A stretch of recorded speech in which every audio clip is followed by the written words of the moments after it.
ายดีเด้อพี่น้องทุกท่านเมื่อนี้สิพาพี่น้องมาหล่อวันที่สว่างไต่เนาะ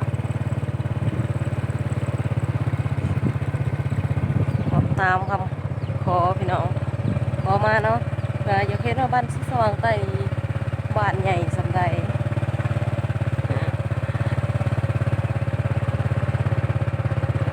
สิพาพี่น้องเลาะห้องไปเบิ่งเนาะ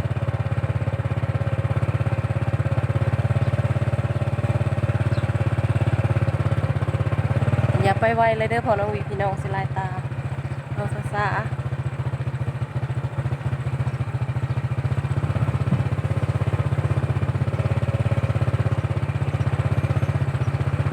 กับหมู่บ้านในชนบทในเขตบ้านนอกเขาเพื่อนซ่านกับประมาณนี้แหละเนาะพี่น้อง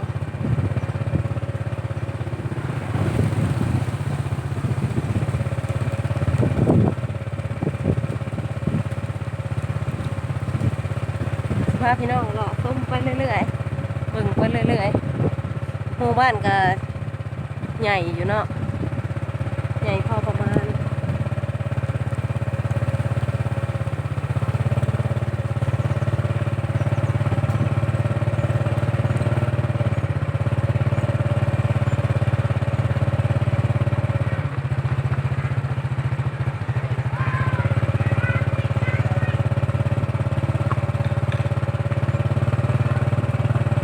งัวกินดอกนิ้วนี่เนาะงัวกำลังกินดอกนิ้ว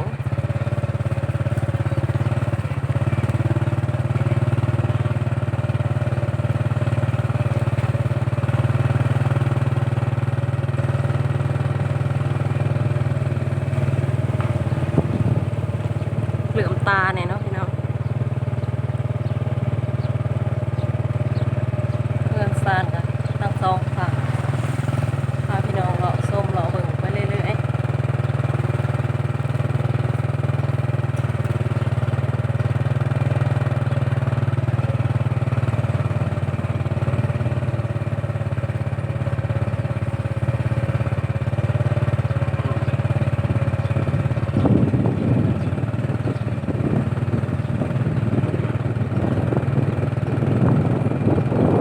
เลาะส้มหมู่บ้านในเขตชนบท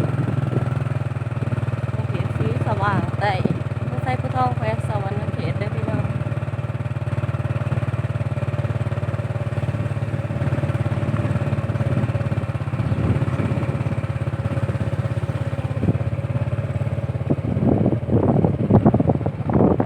มาเบิ่งปลาส้มเพื่อนซานทั้งสองฝั่งทางครับอันนี้บอลเป็นหล่อเสาตีปูนที่เขาท่อเนาะ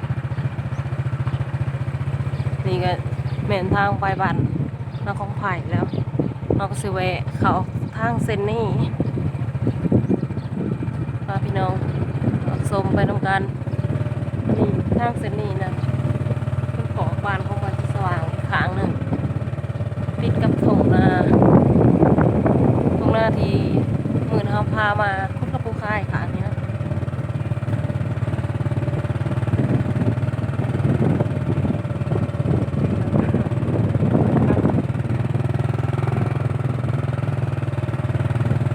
สวนครัว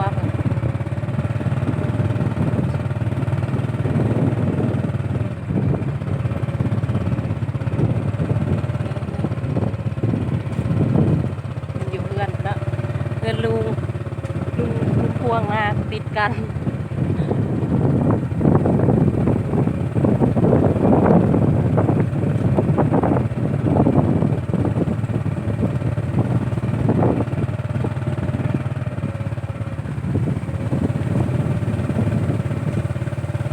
เดี๋ยวนี้มีหันก๋วยเตี๋ยวเดี๋ยวนี้มีหันก๋วยเตี๋ยวแล้วฮะกะซีเห็นต่อไม่ได้เคยมาทางนี้เนาะก็ไปทางนี้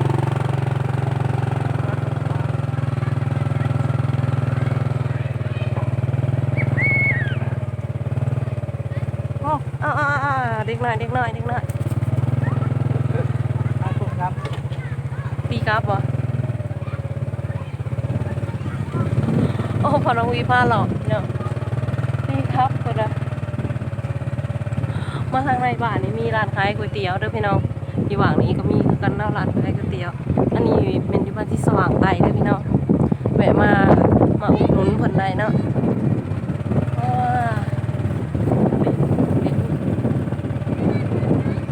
บ่ได้เคยมาทางเส้นนี้เลยบ่ฮู้ว่ามีร้านขายก๋วยเตี๋ยวอยู่ข้างนี้นำมาเมื่อฟังต้นเที่ยงมากครับเบิ่นตองมาอุดหนุนร้านหน่อยๆพูนแกมโรงเรียนร้านขายก๋วยเตี๋ยวคือกันไปผ่านทางเฮือนหน่อยก็ได้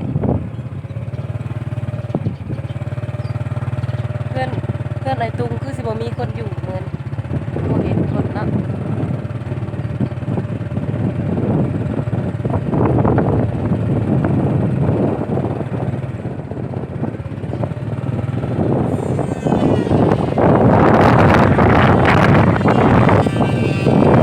คนกำลังเห็นเพื่อนกำลังเห็นเพื่อน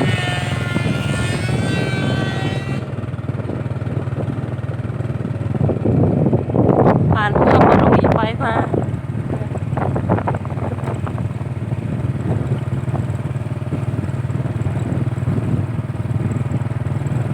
เพื่อนหลังนี้คือสิบ่มีคนอยู่คือหาออกไปแล้ว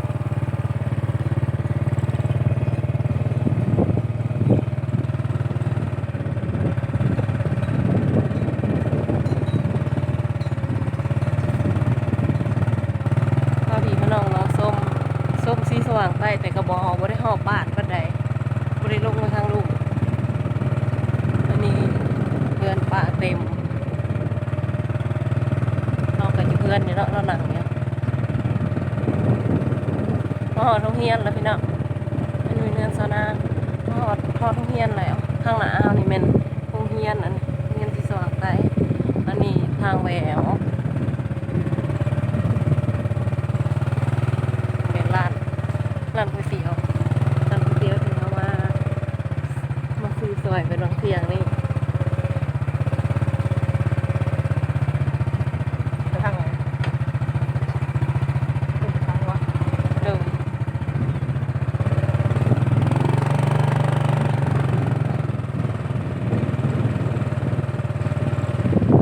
ป่วยมาค้างนี่นะแม่นหัวโรงเรียนเด้อพี่น้องก่อนสิเขาฮอดบ้านที่สว่างใต้ก็พอพวกมอสุขศาลาซะก่อนจากมาพอโรงเรียน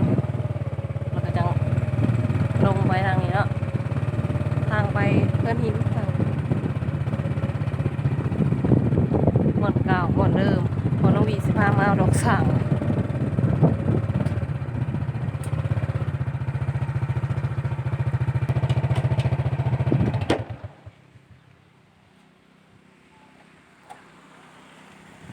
มาหอดเพื่อนติคือเก่าคือเดิมก็คือมืดแท้ พาพี่น้องรอส้มหมู่บ้านเขตชนบทบ้านที่สว่างใต้รอส้มแต่ว่าป้ายบ่ทั่วซ้ำมาฮอดกกสังกกเก่าแต่มื้อนี้พอน้องหวีกับพอน้องสิขึ้นสิเอาทั้งใบทั้งดอกเพิ่นว่าปีเตอร์เฮ็ดหยังปีเตอร์เอ้ยปีเตอร์น้อย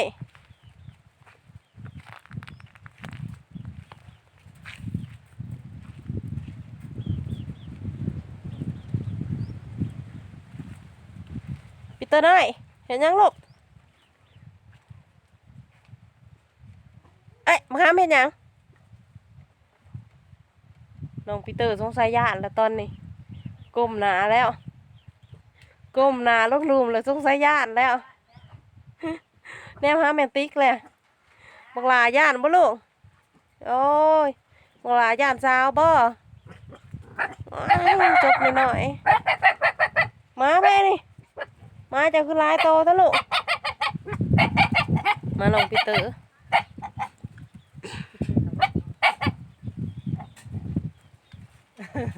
มาลองปีเตอร์ลายเนาะชิดานี่กินเบิดละบ่ปีเตอร์นี่เจอกินชิดาเบิดละบ่มันกำลังเป็นนะแต่มันสูงหน่วยใหญ่ๆเลยนี่หน่วยมันยังน้อยเยอะ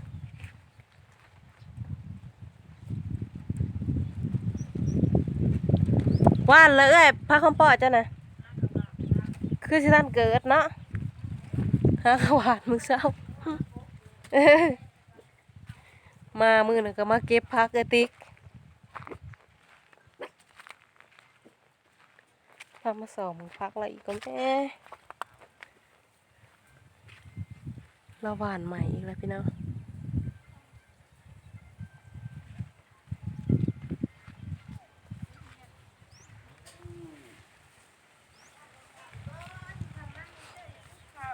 เจ๊เสร็จยัง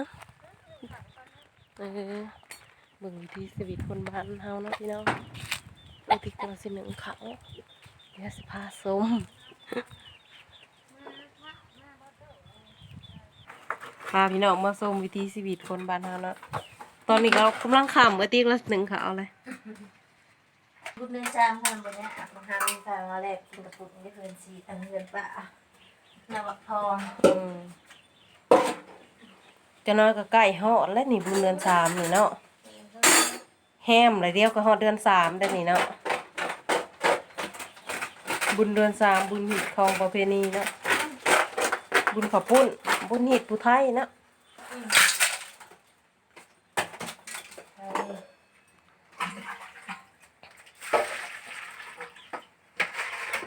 ตอนนี้ก็ค่อยขำมาแล้วกันกันกำลังหนึ่งเขาวิธีชีวิตกันบันนอกบรรณาเนาะ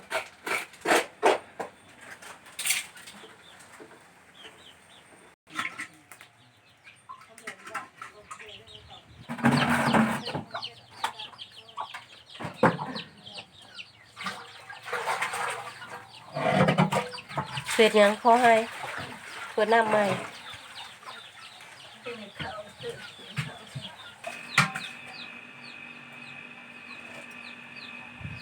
เขามาเพื่อนใส่หมอ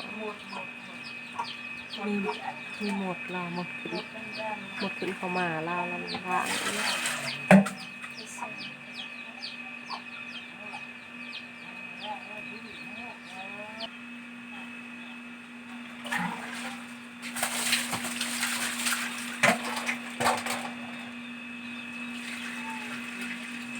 กดไลค์กดแชร์กดซับสไครต์กดกระดิ่งให้ในเด้อพี่น้องเป็นกำลังใจให้ในเด้อที่บนได้บ่ขับบนแหนก็ตีส้มกันได้เนาะที่กำลังใจให้เด้อพี่น้องบ๊ายบายขอกันคลิปหนา